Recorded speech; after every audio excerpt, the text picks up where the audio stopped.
We have done inspections inside nitrogen-filled environments, and it works fine. You just have to, you need to have a safe recovery system, because obviously if for whatever reason the drone can be recovered after the inspection, then either you wait for the area to be purged with oxygen, or you need to make sure that essentially you can recover the drone without actually having to put a person there, which removes the whole idea of using drones to avoid people going into confined spaces. But we have tested it and it works. A lot of it comes down to prior knowledge of the asset. So we would never fly into an area where we don't have access to blueprints, or literally standing next to the engineer that can tell you, so from here you go there, etc. And a lot of it obviously comes down to practice. So there is a learning curve. Tunnels are notoriously difficult. Sewers the same. A boiler or a pressure vessel like the one that you see in the video are relatively easy to navigate. But obviously, and Coptrz has become incredibly proficient at this, the training does play a huge part.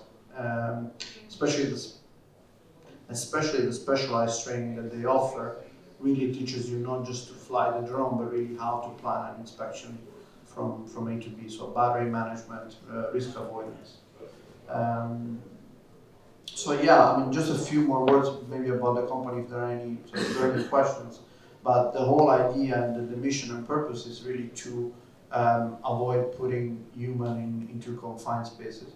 Originally, as a testament to the research version of the original product, the whole idea was to use it for spelunking or speleology, and as an aid to Arctic exploration. It was only after talking to industry people that you said you could make a fortune by actually selling this to the oil and gas industry, to the nuclear industry. So it was only after that, sort of as an afterthought, that came the fact that for industrial inspections it could be a fantastic tool, and it is.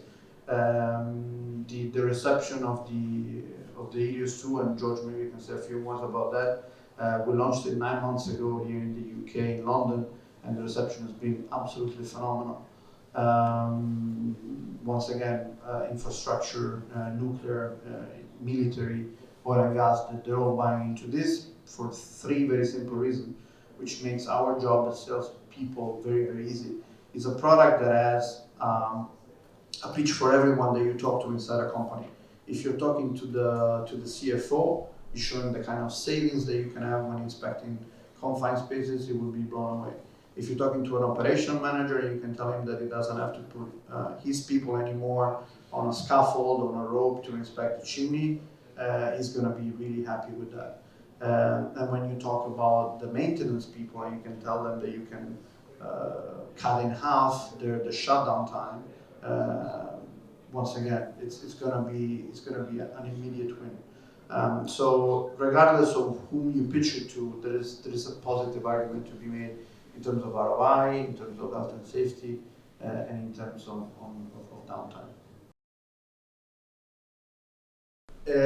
We actually wrote an article on this that's available on our website. The drone is not ATEX rated. There isn't a very good track record of drone companies trying to create ATEX products. There was one French company that tried, called Xamen. You can look it up.